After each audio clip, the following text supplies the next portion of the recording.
இருந்துச்சு. அந்த ஊரோட கெட்ட நேரமோ இல்ல அந்த ஊர்ல வாழ்ந்துகிட்ட ஜனங்களோட கெட்ட நேரமோ அந்த ஊர்ல மழையே பெய்யாது. ஜனங்க எல்லாருமே தண்ணி இல்லாம ரொம்பவுமே கஷ்டப்பட்டுக்கிட்டு இருந்தாங்க. குடிக்கிறதுக்கே தண்ணி இல்லாத அந்த ஊர்ல இன்னும் விவசாயத்துக்கு எங்க இருந்து தண்ணி கிடைக்க போகுது? தண்ணி இல்லாம வயலெல்லாம் காஞ்சி போய் பல வருஷத்துக்கு முன்னாடியே வறண்ட பூமியா ஆயிடுச்சு. அந்த ஊரோட தலைவர் சரியான ஏமாத்துக்காரன். நீய அதிக விலைக்கு அந்த ஊர்க்காரங்களுக்கு அவன் வித்துக்கிட்டு இருந்தான்.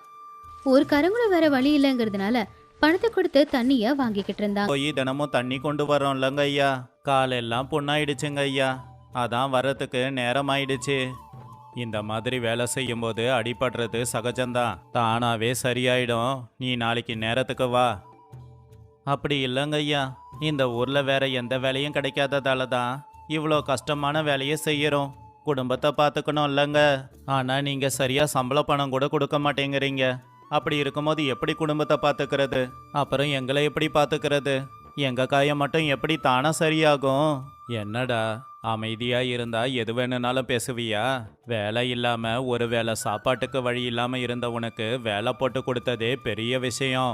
இதுல சம்பளம் சரியான நேரத்துக்கு கொடுக்கணுமா? போய் வேலையை பாரு அப்படின்னு சொல்லி வேலைக்காரனை திட்டி அனுப்பிட்டான். அதே ஊர்ல வீரையா அப்படிங்கிற செருப்பு தைக்கிற தொழிலாளி இருந்தான். தன்னுடைய புள்ள சுரேஷ அவன் கஷ்டப்பட்டு படிக்க வச்சுக்கிட்டு இருந்தான். சுரேஷ் ரொம்ப நல்லபடியா படிப்பாங்கிறதுனால அவனுக்கு கல்லூரியில இலவச சீட்டும் கிடைச்சது. படிப்பெல்லாம் முடிச்சிட்டு சுரேஷ் அவனுடைய ஊருக்கு திரும்ப வந்தான். வாப்பா சுரேஷ், எப்படிப்பா இருக்க? நல்லா இருக்கேன்ப்பா. நான் கடைசி வருட பரீட்சையும் எழுதிட்டேன். இனி என் படிப்பு முடிஞ்ச மாதிரி தான். ரொம்ப சந்தோஷம்ப்பா. எப்படியோ நான் கஷ்டப்பட்டதுக்கான பலனா நீ நல்லபடியா படிச்சிருக்க. இதுக்கப்புறம் ஒரு நல்ல வேலையில சேர்ந்து வேற எதனா நல்ல ஊர்ல வாழ்ந்துக்கோ. என்னப்பா இப்படி சொல்ற? சின்ன வயசுல இருந்தே நான் இந்த ஊரை பார்த்துருக்கேன். இந்த ஊர்ல இருக்கிறவங்க எவ்வளோ கஷ்டப்படுறாங்கன்னு தெரியும். இந்த ஊரோட நிலைமையை மாத்துறதுக்கு தான் நான் இவ்வளோ கஷ்டப்பட்டு படிச்சிருக்கேன். இந்த மாதிரி நல்ல யோசனை உனக்கு இருக்கிறத நினைச்சு உன்னை பெத்த அப்பாவா நான் ரொம்ப சந்தோஷப்படுறேன். ஆனா என்னோ அப்படி இருந்தா மட்டும் பத்தாதுப்பா. ஏன்னா இந்த ஊர்ல இருக்கிற பிரச்சனைகளுக்கு காரணம் மனுஷங்க மட்டும் கிடையாது, அது இயற்கை. இங்க மழை வராம இருக்கிறதுக்கு உன்னாலேயோ என்னாலேயோ என்ன பண்ணிட முடியும் சொல்லு? அதனால என் பேச்சை கேட்டு வேற நல்ல வேலையா பார்த்து ஊருக்கு போப்பா. ஐயோ அப்பா, மனுஷங்களால தீர்க்க முடியாத பிரச்சனைன்னு ஒண்ணு இல்ல. எல்லா பிரச்சனைக்கும் தீர்வு இருக்கு. அந்த தீர்வு என்னன்னு தெரிஞ்சுக்கிட்டு அதை நல்லபடியா செஞ்சோம்னா அந்த பிரச்சனை கூடிய சீக்கிரம் சரியாயிடும் அப்படின்னு சொல்லி அவங்க அப்பாவுக்கு எடுத்து சொல்லி புரிய வச்சான். அடுத்த நாள் காலையில ஊஜனங்க எல்லாரையுமே சுரேஷ் பஞ்சாயத்துக்கு வர சொன்னான். எல்லாரும் வந்ததுக்கு ரொம்ப நன்றி. நம்ம ஊரோட நிலைமை என்னங்கிறது எல்லாருக்குமே தெரியும். இங்க பல வருஷமா மழை பெய்யவே இல்ல. அதனால வயலுக்கு தண்ணி இல்லாம விளைச்சலும் சரியா விளையறதில்ல. ஏன் குடிக்கிற தண்ணிய கூட காசு கொடுத்து தான் வாங்கி குடிக்கிற நிலைமையில இருக்கிறோம். இந்த நிலைமை இப்படியே இருந்தா எப்படி? இந்த நிலைமைய மாத்தியே ஆகணும்னு நான் யோசனை பண்ணி ஒரு முடிவு பண்ணியிருக்கேன். என் கூட யாரெல்லாம் வரீங்களோ வாங்க அப்படின்னு சொன்னா சுரேஷ். அந்த கூட்டத்துக்கு அந்த ஊர் தலைவரும் வந்திருந்தாரு. இந்த சுரேஷ் பெரிய படிப்பெல்லாம் படிச்சிருக்கான். நிச்சயம் நம்ம பிரச்சனைங்களுக்கு ஒரு தீர்வோட தான் இருப்பான் போல. இவன் தீர்வை சொல்லிட்டா அப்புறம் ஏன் வியாபாரம்? அதுக்கப்புறம் இவங்க கிட்ட எப்படி பணத்தை புடுங்கிறது? என்னடா சுரேஷ், 2 எழுத்து அதிகமா படிச்ச உடனே திமிரு அதிகமாயிடுச்சு போலயே. நேத்து பிறந்த பையன் நீ. நாங்க பல வருஷமா தீர்வை தேடியே எங்களால ஒன்றும் செய்ய முடியல. இங்க பாருங்க ஜனங்களே, இவன் பட்டணத்துல படிச்சுட்டு வந்திருக்கான். நீங்க அப்பாவிங்கன்னு தெரிஞ்சுக்கிட்டு இல்லாத கதையெல்லாம் சொல்லி உங்ககிட்ட இருந்து பணத்தை போடுங்க யோசனை பண்றான். நான் உங்க நல்லதுக்காக தான் சொல்லிக்கிட்டு இருக்கேன். இவன் சொல்றத யாரும் கேட்காதீங்க. நம்ம தலைவர் ஐயா சொல்றதும் உண்மைதான். இத்தனை வருஷமா நம்மளால எதுவுமே செய்ய முடியல. அப்படி இருக்கும்போது இப்ப வந்த இவன் என்ன செஞ்சிட போறான்? இப்ப அப்படி என்ன பண்ணிடுவான்? பெய்யாம இருக்கிற மழைய பெய்ய வைக்க போறானா என்ன? நேரத்தை வீணாக்காம வாங்க போலாம் அப்படின்னு சொல்லி ஊஜனங்க எல்லாருமே அங்கிருந்து போயிட்டாங்க. அப்போ ஊர் தலைவர் நம்மளுடைய திட்டம் பழிச்சிருச்சு அப்படின்னு சந்தோஷத்தோட அவரும் அங்கிருந்து வீட்டுக்கு போய்கிட்டு இருந்தாரு. அப்போ போற வழியில, இங்க பாரு சுப்பையா, அந்த வீரையா உனக்கு நண்பன் தானே? நான் தடுத்தாலும் இந்த சுரேஷ் ஏதோ பண்ணுவான்னு தான் எனக்கு தோணுது. நீ வீரையா கூடவே இருந்து அவங்க என்ன திட்டம் போடுறாங்கன்னு பார்த்துட்டு வந்து சொல்லு. நான் உனக்கு அதுக்கு பணம் கொடுக்கறேன். சரிங்க ஐயா, பணம் கொடுக்கறேன்னு சொன்னா என்ன வேலை வேணும்னாலும் செய்யறேன். பாத்தியாடா என்னாச்சுன்னு? இப்ப உன்னால ஒரு ஜனங்க எல்லாரும் என்ன திட்டுறாங்க. இந்த யோசனையெல்லாம் இத்தோட விட்டுடுடா. ஊருக்காரங்க என்ன நம்பலனாலும் பரவாயில்லப்பா, ஆனா நீயும் என்ன நம்பலன்னா எப்படிப்பா? எனக்கு உன் உதவி வேணும்ப்பா. சரி சொல்லுடா, நான் உனக்கு என்ன உதவி பண்ணணும்? வீரையா, வீரையா. ஒரு ஜனங்களுக்கு உன் புள்ள மேல நம்பிக்கை இல்லாம இருக்கலாம், ஆனா நான் உன் நண்பன். உன்னை நம்புற மாதிரி தான் உன்னோட புள்ளைய கூட நம்புறேன். அதனால நானும் உங்க கூட இருக்கலான்னு வந்திருக்கேன். ஆமா, என்ன செய்யலான்னு இருக்கீங்க? ரொம்ப நன்றி சுப்பையா. நல்லது, நம்ம கூட இன்னொருத்தரும் இருக்காரு. நம்ம தண்ணியை எப்படியோ கொண்டு வந்தாலும் அதை சேர்த்து வைக்க குளம் குட்டை இங்க இல்ல. அப்படி சுரேஷ் அவங்க திட்டம் என்ன அப்படின்னு சொல்லிக்கிட்டு இருந்தான். உடனே இந்த பக்கம் சுப்பையா போய் ஜமீன்தார்கிட்ட எல்லாத்தையுமே சொல்லிக்கிட்டு இருந்தான். ஓஹோ, இதுதான் அவனோட யோசனையா? டேய், நம்ம ஊர்ல காலியா இருக்கிற இடத்துல எல்லாம் போய் செடி நடுங்க. நட்ட செடியை புடுங்க, அவனுங்க தயங்குவானுங்கல்ல. அப்படின்னு சொல்லி வேலைக்காரங்களை விட்டு காலியா இருக்கிற இடத்துல எல்லாத்தையுமே செடிய நட சொன்னான். என்னப்பா இது? நேத்து வரைக்கும் இங்க செடி எதுவும் இல்லையே, ஆனா இன்னைக்கு இங்க செடி நட்டிருக்காங்க. எனக்கு ஒண்ணுமே புரியலப்பா. இது எல்லாத்துக்கும் அந்த சுப்பையா தான் காரணமா இருக்கணும். நாம இனி யாரையும் நம்ப கூடாது. நாம 2 பேரு மட்டுமே எல்லாத்தையும் செய்யலாம். சரிப்பா, பக்கத்து ஊர்ல இருக்கிற ஆத்து தண்ணிய நம்ம ஊருக்கு எப்படியாவது கொண்டு வரணும்ப்பா. இதை எல்லாருமே சேர்ந்து செய்யலான்னு நினைச்சேன், ஆனா நாம 2 பேரு மட்டும்தான் செய்யணும். இதுவும் அந்த ஜமீன்தார் காதுக்கு போகும். இதையும் தடுக்க எதனா அவன் செய்வான். உன் யோசனை நல்லா இருக்குடா. இன்னைக்கு ராத்திரி உன்னை ஒரு இடத்துக்கு கூட்டிக்கிட்டு போறேன். எங்க எதுக்குன்னு கேட்காத, சரிப்பா? அப்படி அன்னைக்கு ராத்திரி நேரம் ஊர்ல எல்லாரும் தூங்கினதுக்கு அப்புறமா வீரையா சுரேஷ நடக்க வச்சு ரொம்ப தூரத்துக்கு கூட்டிக்கிட்டு போனாரு. அங்க போய் பார்த்தா ரொம்பவும் பெருசா ஒரு அருமையான அருவி இருந்தத பார்த்தாங்க. இத காட்டதாண்டா உன்னை கூட்டிக்கிட்டு வந்தேன். இந்த அருவியோட தண்ணி ரொம்பவே சுத்தமான தண்ணி. நீ பக்கத்து ஊர் ஆத்துல இருந்து நம்ம ஊருக்கு தண்ணி கொண்டு வரும்போது அது எல்லார் பார்வையிலையும் படும். ஆனா இது ஆள் நடமாட்டமே இல்லாத இடம்.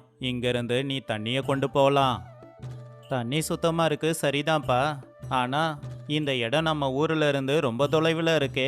தண்ணி கொண்டு போனோம்னா பெரிய பெரிய பைப்புங்க தேவைப்படுமே. அதை பத்தியும் நான் ஏற்கனவே யோசிச்சு வச்சிருக்கேன்டா. வீரையா சுரேஷ அங்கிருந்து கொஞ்ச தூரம் மூங்கில், இந்த மூங்கில் எல்லாம் நமக்கு தண்ணி கொண்டு போக பயன்படும் இல்லையா? இந்த யோசனை நல்லா இருக்குப்பா. தேவையானது எல்லாமே இந்த காட்டுலயே இருக்கு. நாம கொஞ்சம் உழைக்கிறது தான் மிச்சம். அப்படின்னு சுரேஷ் சந்தோஷத்துல அவங்க அப்பாவை கட்டி பிடிச்சுக்கிட்டான். அன்னையில இருந்து தினமும் ராத்திரி நேரம் வீரையா சுரேஷ் 2 பேருமே காட்டுக்கு வந்து மூங்கில் கம்பங்களை வெட்டி அங்கிருந்து அவங்க ஊர் வரைக்குமே ஒரு பெரிய தண்ணி குழாவை அவங்க தயார் பண்ணாங்க. கடைசியில அவங்க வீடு வரைக்கும் கூட அந்த குழாம் வந்துருச்சு. அப்பா, இது வரைக்கும் தண்ணியை கொண்டு வர்றதுக்கான ஏற்பாடு எல்லாத்தையுமே பண்ணிட்டோம். தண்ணி வந்துடும். ஆனா அந்த தண்ணியை தேக்கி வைக்கிறதுக்கு எந்த ஏற்பாடும் பண்ணலையே. அந்த ஜமீன்தாரு சரியான முட்டா பையடா. தண்ணி இல்லாத ஊர்ல செடியெல்லாம் எப்படி முளைக்கும் சொல்லு? வச்ச செடி எல்லாமே ஒரு வாரத்திலேயே வாடி போயிடுச்சு. அந்த இடம் இப்போ காலியா தான் இருக்கு. அந்த இடத்துல நாம குளத்தை தோண்டலாம். அப்படின்னா சரிப்பா, நம்ம வீட்டுக்கு பக்கத்துல இருக்கிற இடத்துல தானே அவர் செடி நட்டாரு. அந்த இடம் காலியா தான் இருக்கும். அந்த இடத்துலயே குளத்தை தோண்டி இந்த பைப்பை கொண்டு போய் விடுவோம். காலையில குளத்துல தண்ணி ரொம்ப இருக்கும். அப்படின்னு சொல்லி அன்னைக்கு ராத்திரி அப்பா புள்ள 2 பேரும் அவங்க நினைச்சதை செஞ்சு அந்த குளத்துல தண்ணிய நிரப்புனாங்க. அடுத்த நாள் ஜனங்க எல்லாருமே அவங்க ஊர்ல அவ்வளவு தண்ணி இருக்கிறத பார்த்து ரொம்பவும் ஆச்சரியப்பட்டாங்க.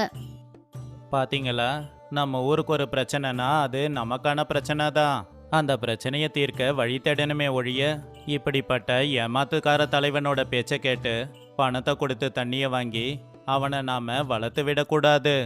இப்ப இந்த தண்ணி நம்ம எல்லாருக்குமே சொந்தம்தான். நானும் என் அப்பாவும் எப்படி எங்க வீட்டுக்கிட்ட பள்ளத்தை தோண்டி தண்ணியை வர வச்சோமோ அதே மாதிரி நீங்களும் உங்க வீட்டுக்கு பக்கத்துல தண்ணியை வர வச்சுக்கோங்க அப்படின்னு சொன்னா சுரேஷ்.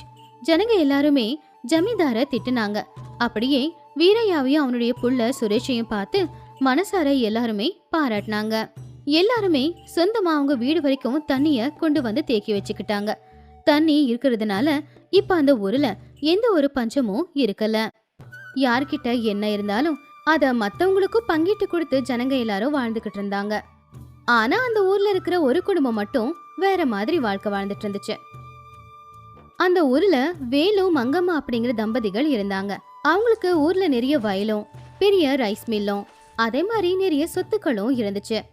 இவ்வளவு இருந்தாலும் கூட வேலு ரொம்ப கஞ்சி பிசினாரி. அவங்களுக்கு ராஜேஷ் சுரேஷ் அப்படிங்கிற பிள்ளைங்க இருந்தாங்க. பெரிய புள்ள ராஜேஷ் ரைஸ் மில்லுல அவங்க அப்பாவுக்கு உதவியா இருந்தான். சின்ன புள்ள சுரேஷ் ஒரு அரசாங்க உத்தியோகத்துல இருந்தான். ஒரு நாள் காலையில வேலு அவருடைய மனைவி கிட்ட இப்படி கேட்டாரு. என்ன சமைச்சுக்கிட்டு இருக்க? பசங்களுக்காக டிஃபன் பண்ணிக்கிட்டு இருக்கேங்க. ராத்திரி சாப்பாடு மிச்சமாயிடுச்சுல்ல? அவங்க சாப்பிட மாட்டாங்களே. அந்த சாப்பாட்டுல தயிர் ஊத்தி கொடுத்தா சாப்பிட போறாங்க. அத நாம சாப்பிடலாங்க. இந்த மாதிரி பிள்ளைங்கள வளர்க்காத. என்னதான் பண்ண சொல்றீங்க? ராத்திரி மீந்து போன சாப்பாட்டுல தயிர் ஊத்தி சாப்பிட்டோம்னா உடம்புக்கு ரொம்ப குளிர்ச்சி. சரிங்க, இன்னையில இருந்து நான் அப்படியே பண்ணிடுறேன். மங்கம்மா அவங்க மனசுக்குள்ள இப்படி நினைச்சாங்க. நாளுக்கு நாள் இவருடைய பிசினாரித்தனத்தினால நாங்க செத்துக்கிட்டு இருக்கோம். பசங்களை கூட நிம்மதியா சாப்பிட விட மாட்டாரு போல. நீ எதுக்கு அதிகமா சமைக்கிற? நமக்கு தேவையான அளவுக்கு சமைச்சா போதாதா? என்னடா இவரு காலங்காத்துல வந்து இப்படி உயிர் எடுக்கிறாரே அப்படின்னு மனசுக்குள்ள நினைச்சாங்க. சிக்கனமா இருக்க கத்துக்கோ. தினமும் அப்படி நடக்காதுங்களே. ஒவ்வொரு நாளும் நமக்கு தெரியாம இப்படி மீந்து போயிடுது. சரி சரி, இப்ப டிஃபனாவது அளவா செஞ்சியா அதிகமா செஞ்சியா?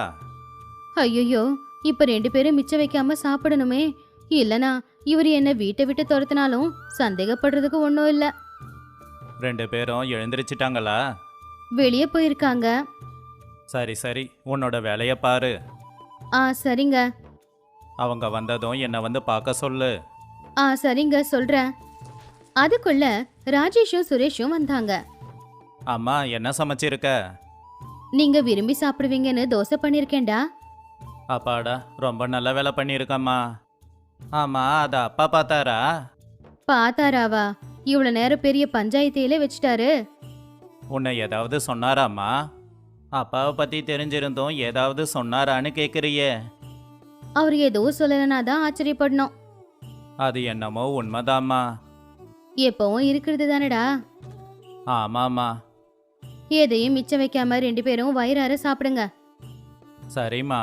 சமைச்சாலே திட்டுவாரு, இன்னும் மிச்சம் வச்சோம் அவ்வளவுதான்.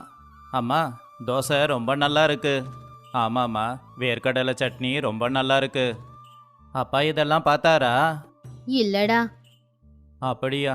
பார்க்காமலே அவ்வளோ பேசியிருக்காரு. பார்த்தா என்ன சொல்லுவாரோ? நீங்க சாப்பிட்டு முடிச்சு உங்க அப்பாவை பார்க்க போங்க. உங்களை வர சொல்லி சொன்னாரு. சரிம்மா, சாப்பிட்டுட்டு போகிறோம். சுரேஷும் ராஜேஷும் சாப்பிட்டு முடிச்சதுக்கு அப்புறமா அவங்க அப்பா கிட்ட போனாங்க. அப்பா, நீங்கள் வர சொன்னீங்கன்னு அம்மா சொன்னாங்க. ம், வந்துட்டீங்களா? வந்துட்டோம்ப்பா.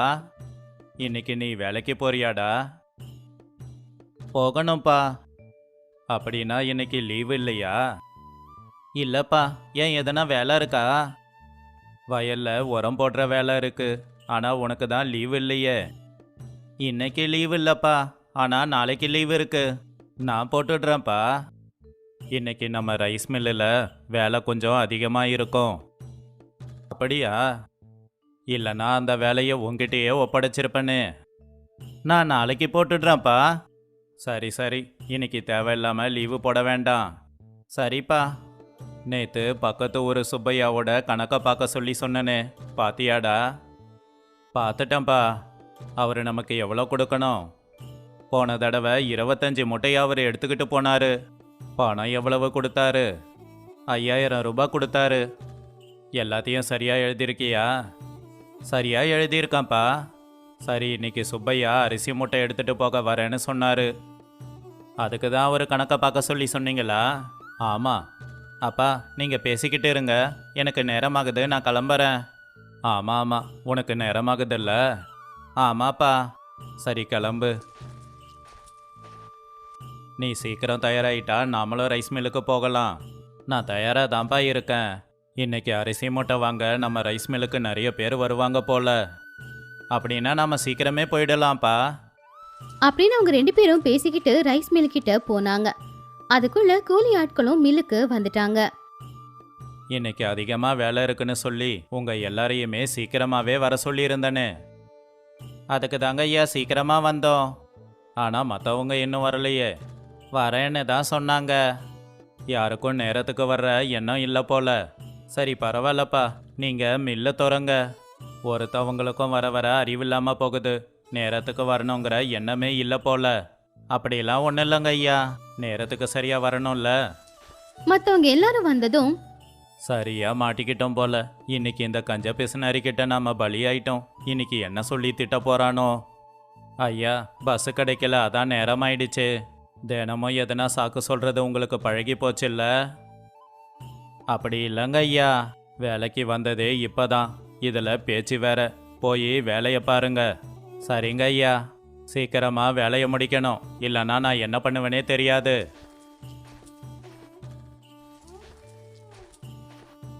அப்பா சுப்பையா வந்திருக்காரு. முதல்ல அவருக்கு எத்தனை மூட்டை நெல் வேணும்னு கேட்டு ஏற்றி விடு. ஒரு 50 மூட்டை வேணும்னு கேட்டாருப்பா. அப்படின்னா முதல்ல சுப்பையாவுக்கு லாரியில் லோடு ஏற்றி விடு. சரிங்கப்பா. இப்படி உங்களுடைய வியாபாரம் போய்கிட்டு இருக்கும்போது ஒரு நாள் வேலுவோட வீட்டுக்கு சொந்தக்காரங்க வந்தாங்க. அது மங்கம்மாவோட பிறந்த வீட்டை சேர்ந்தவங்க. அவங்க அண்ணா அண்ணி வந்தாங்க. அண்ணே அண்ணி, நல்லா இருக்கீங்களா? நாங்க நல்லதாமா இருக்கோம். நீ நல்லா இருக்கியா? எவ்வளோ நாள் ஆச்சு நீங்க வந்து. நேரம் கிடைக்கலமா, அதான் வரல. நேரம் நமக்கு கிடைக்காது, நாம தான் வரணும். அப்பதான் வேலு வீட்டுக்கு வந்தாரு. வேலு அவங்க எல்லாரையுமே பார்த்த உடனே ஆச்சரியப்பட்டாரு. என்னடா இது, ஒட்டு மொத்தமா எல்லாரும் சேர்ந்து வந்திருக்காங்க. அப்படின்னு மனசுக்குள்ள நினைச்சுக்கிட்டு இருந்தாரு. எல்லாரும் நல்லா இருக்கீங்களா? நல்லா இருக்கோம். நீங்க எப்படி இருக்கீங்க? ஏதோ இருக்கோம். சரி சரி, நீங்க பேசிக்கிட்டு இருங்க. நான் உள்ள போய் குடிக்கிறதுக்கு ஏதாவது எடுத்துக்கிட்டு வரேன். ஆமா வெயில்ல வந்திருக்காங்கல்ல, குடிக்க மோர் கொண்டு வா. சரிங்க. மங்கம்மா உள்ள போறத பார்த்து வேலுவும் பின்னாடியே வந்தாரு. என்ன எல்லாரும் ஒட்டுமொத்தமா நம்ம வீட்டுக்கு வந்திருக்காங்க? என்னங்க இது, ரொம்ப நாளுக்கு அப்புறமா வந்திருக்காங்க, அவங்கள போய் இப்படி சொல்றீங்க? பின்ன பணம் செலவாகாதா? இப்படி நினைச்சா நமக்குன்னு ஒரு உறவு இருக்குமாங்க? சரி என்ன சமைக்க போற? ஏதாவது 2 குழம்பு வச்சு ஒரு பொரியல் செய்ய போறேன். எதுக்கு? ஒரு குழம்பு பண்ணு. தயிர் இருக்குல்ல, அதை எடுத்து வை. இவரால குடும்பமானந்தா போகுது அப்படின்னு நினைச்சாங்க. அப்படியே சாப்பாடும் கொஞ்சமா வடி. இது எல்லாத்தையுமே கேட்டு, என்ன இவன் சரியான கஞ்ச பிஸ்னாரியா இருக்கானே, இவன் கூட எப்படிதான் நம்ம தங்கச்சி வாழ்றாளோ. சாப்பாடு செஞ்சுட்டேன், வாங்க அண்ணி, அண்ணா வாங்க. உங்க வீட்டுக்காரரு எல்லாத்தையுமே பார்த்து சிக்கனமா செலவு பண்றாரு போல. அவர் எல்லாத்துலயும் கொஞ்சம் சிக்கனம்தான். சிக்கனமா? சிக்கனம் இருக்கணும், ஆனா இந்த அளவுக்கு கஞ்ச பிசினாரி தானே இருக்கக்கூடாது. ஆமா, சாப்பாடு விஷயத்துல யாராவது கஞ்சத்தனம் பண்ணுவாங்களா? இப்படி அன்னைக்கு நாளும் முடிஞ்சு போச்சு. காலையில சொந்தக்காரங்க எழுந்திருச்சு மங்கம்மா கிட்ட இப்படி சொன்னாங்க. இன்னைக்கு சமையல் நாங்க பாத்துக்கிறோம். ஐயோ, நான் இருக்கும்போது நீங்க சமைச்சா அது நல்லா இருக்குமா? பரவாயில்ல, இன்னைக்கு ஒரு நாள் நாங்க சமைக்கிறோம். அத கேட்ட வேலு, அவங்க என்ன சமைக்கிறாங்க? பணம் எல்லாம் இப்படிதான் வீணாக்குறியா நீ? நாங்க எங்க பணத்துல தான் சமைக்கிறோம். மாப்பிள, உங்க பணம் வீணாகாது, கவலைப்படாதீங்க. ஆமாங்க. அப்படி சொந்தக்காரங்களே செலவு பண்ணி வீட்டுல சமைச்சதை பார்த்து அப்பதான் வேலுவுக்கு அறிவும் வந்துச்சு. அன்னையில இருந்து வீட்டுக்கு சொந்த பந்தங்க வரும்போது அவங்கள நல்லபடியா கவனிச்சு அனுப்பிக்கிட்டு இருந்தான் வேலு. இந்த கதையில இருக்கிற நீதி என்னன்னா, சிக்கனங்கிறது முக்கியம்தான், ஆனா அதே சிக்கனம் கஞ்சத்தனமா மாறாம இருக்கிறது நல்லது.